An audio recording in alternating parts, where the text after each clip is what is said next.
Dear student, आज मैं doctor Poonam Yadav, department of sociology, Marwari college, Ranchi, आप लोगों को फैमिली के विषय में बता रही हूँ। सर्वप्रथम फैमिली किसे कहते हैं, फैमिली या परिवार की परिभाषा क्या है एवं परिवार की विशेषता क्या क्या है। परिवार मानव समाज की सबसे बड़ी उपलब्धियों में से एक है। यह समाज की आधारशिला है। समाज में जितने भी छोटे बड़े संगठन हैं उनमें परिवार का महत्व सबसे अधिक है। यह मानव की मौलिक आवश्यकताओं की पूर्ति से संबंधित है। इसका प्रभाव व्यक्ति के जन्म के साथ शुरू होता है और जीवन के अंत तक रहता है। इसलिए यह एक सार्वभौम संस्था है जो प्रत्येक समाज में अनिवार्य रूप से पाई जाती है। परिवार का अर्थ निम्नलिखित है। परिवार व्यक्तियों का अपेक्षाकृत छोटा एवं अस्थायी समूह है जो विवाह तथा रक्त संबंधों पर आधारित होते हैं, जिसके सदस्यों में प्राथमिक संबंध होते हैं और जो जीवन की मौलिक आवश्यकताओं की पूर्ति से जुड़े होते हैं। इसकी अवधारणा को विभिन्न समाजशास्त्रियों ने अपने अपने ढंग से स्पष्ट किया है, जिनमें कुछ प्रमुख एवं महत्वपूर्ण परिभाषाएं निम्न प्रकार से हैं। मैकाइवर एवं पेज ने लिखा है, यौन संबंधों से परिभाषित एक समूह को परिवार कहते हैं जिसमें कि ये संबंध बच्चों की उत्पत्ति और पालन पोषण के लिए पर्याप्त रूप से निश्चित और अस्थायी हैं। इस परिभाषा से तीन बातें स्पष्ट होती है। पहला, परिवार एक समूह है। दूसरा, इसकी संरचना निश्चित और अस्थायी होती है। और तीसरा, इसके तीन मुख्य कार्य हैं। पहला, यौन संबंध, दूसरा, बच्चों का जन्म और तीसरा, उनका लालन पालन।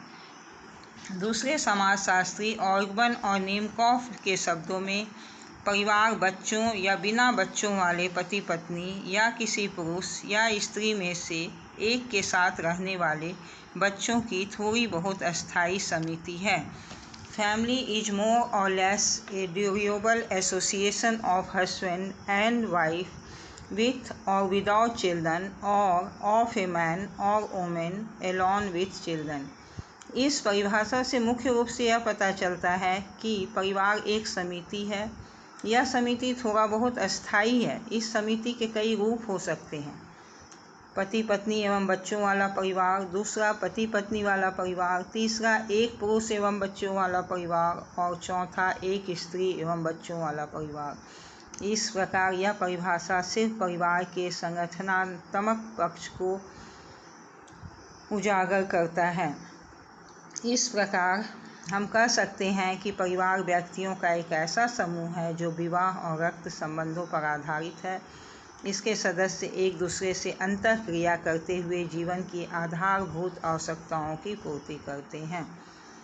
परिवार की विशेषताएं निम्नलिखित हैं। पर मैकाइवर एवं पेज ने इसकी विशेषताओं को दो भागों में बांटा है। पहला, सामान्य विशेषताएं और दूसरा, विशिष्ट विशेषताएं।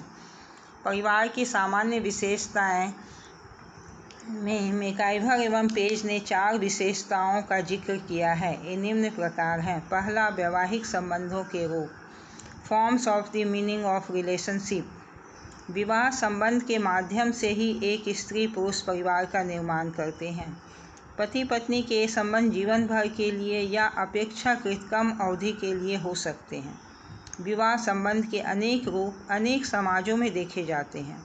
किसी समाज में एक विवाह प्रथा का प्रचलन है तो अनेक समाज में बहुपति प्रथा या बहुपत्नी प्रथा के रूप देखे जाते हैं।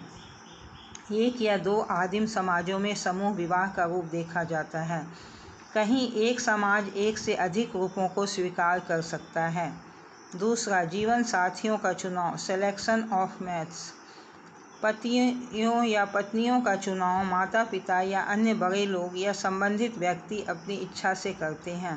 साथ ही अंतर समूह विवाह, एंडोगेमी या बहिर्विवाह, एक्सोगेमी के प्रतिबंधों के कुछ रूप सभी जगह पाए जाते हैं, किंतु संबंधों के कुछ रूप ऐसे हैं जिनके अंतर्गत एक व्यक्ति को विवाह करना मना होता है। तीसरा, वंशगणना, रिकॉर्डिंग डिसेंट। परिवार वंशगणना या वंश नाम से संबंधित होती है। यह वंश नाम पुरुषों के पक्ष में हो सकती है जिसे प्रीतवंशीय कहते हैं। यह स्त्रियों के पक्ष में हो सकती है, इसे मातृवंशीय कहते हैं। ये दोनों व्यवस्थाएं अच्छी तरह उपयोग में हैं। चौथा, परिवार वृत्त का रूप, forms of the family circle. परिवार का एक निवास स्थान होता है। यह निवास स्थान भिन्न भिन्न होता है। जब पत्नी विवाह के बाद पति के संबंधियों के निवास स्थान में सम्मिलित होती है तो इसे प्रीत स्थानीय कहा जाता है। इसके विपरीत जब पति पत्नी के संबंधियों में सम्मिलित होता है तो इसे मातृ स्थानीय कहा जाता है। परिवार की विशिष्ट विशेषताएं। मैकाइवर एवं पेज ने परिवार की 8 प्रमुख विशेषताओं का उल्लेख किया है। ये ऐसी विशेषताएं हैं जिसके आधार पर परिवार अन्य संगठन या संघ से अनेक रूपों में अलग दिखाई देता है। इनमें पहला है सार्वभौमिकता, यूनिवर्सलिटी। परिवार सबसे अधिक सार्वभौमिक है। यह सभी समाजों में और सभी कालों में पाया जाता है। इसका मूल कारण यह है कि समाज द्वारा स्वीकृत यौन संबंध, प्रजनन तथा बच्चों का लालन पालन, सामाजिक सीख तथा सुरक्षा जैसी मौलिक आवश्यकताओं की पूर्ति परिवार द्वारा ही होती है। अतः प्रायः प्रत्येक मनुष्य किसी न किसी परिवार का सदस्य रहा है या है। दूसरा, भावनात्मक आधार, इमोशनल बेसिस। परिवार के निर्माण का आधार भावना है। पति पत्नी के संबंध, संतानोत्पत्ति, मातृनिष्ठा, पिता की सावधानी आदि जैसी मूल प्रवृत्तियां परिवार में पाई जाती है। साथ ही पति पत्नी के रोमांसपूर्ण प्रेम, सुरक्षा की इच्छा, पारस्परिक सहयोग, स्नेह, खानदान के लिए गर्व आदि गुण पाए जाते हैं। परिवार इन्हीं प्रवृत्तियों एवं भावनाओं पर आधारित व्यवस्था है। तीसरा, निर्माणात्मक प्रभाव। मानव व्यक्तित्व के निर्माण में सबसे अधिक प्रभाव परिवार का होता है। यह मनुष्य का प्रथम सामाजिक पर्यावरण है। उसके व्यवहार, मनोवृत्ति, आदत, क्रियाकलाप आदि पर परिवार की छाप होती है। यह मनुष्य की जैविक और मानसिक आदतों को प्रभावित कर उसके चरित्र का निर्माण करता है।